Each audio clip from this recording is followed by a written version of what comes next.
On December 6th, the U.S. announced a diplomatic boycott of the Beijing Winter Games. The Biden administration will not send any diplomatic or official representation to the Beijing 2022 Winter Olympics and Paralympic Games.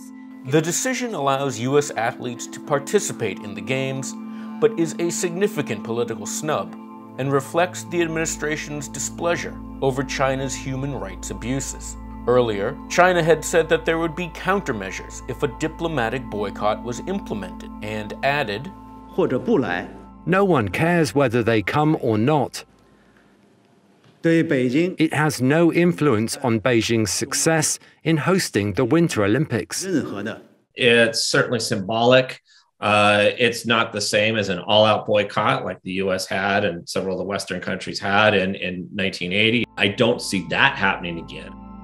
The boycott also comes on the heels of international condemnation of China's treatment of former Olympian and tennis star Peng Shuai. And we want to turn now to the deepening mystery of a Chinese tennis star who hasn't been seen since publicly accusing a top Chinese official of sexual assault. All mention of Chinese tennis star Peng Shuai has been scrubbed from the country's internet.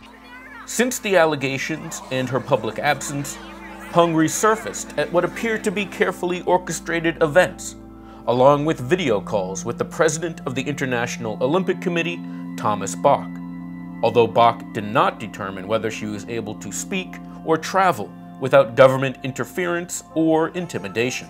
The IOC needs these Olympics. I mean, the IOC, so much of the IOC's money is derived from the Olympics. It cannot cancel the Olympics. China certainly has no interest in canceling the Olympics. This is a very big point of national pride for China. The IOC isn't going to cancel the Winter Games over the tennis star's disappearance and silencing. But one group has taken action. On December 1st, the Women's Tennis Association announced that it would suspend all tournaments in China and Hong Kong, in a decision that could heighten calls to boycott the Games. The WTA has probably been the strongest voice out there saying, well, what is going on? How come we haven't heard from her? How come we haven't seen her? All these things for weeks and weeks and weeks. On December 2nd, the IOC said in a statement that it held another call with Peng amid continued concerns about her well-being. The organization added that it was using quiet diplomacy. The IOC has faced criticism from human rights advocates and others for taking this type of soft approach with China. China's dismal human rights record was also a concern when the IOC chose Beijing to host the 2008 Summer Games. March of that year, there were protests in Tibetan regions, and there was a really fierce crackdown, and human rights groups were livid.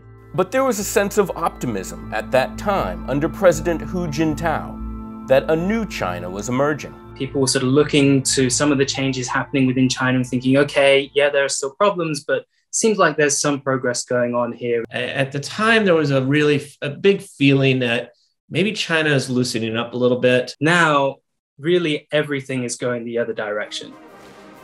Chinese President Xi Jinping, he's amassed power. He's about to enter his third term.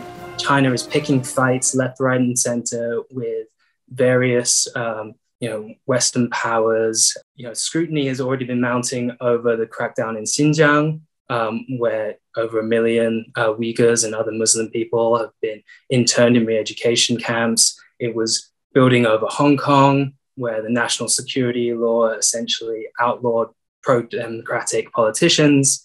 And instead of China kind of attempting some sort of compromise or working with Western powers, they've been pushing back and saying, no, we're doing it our way now.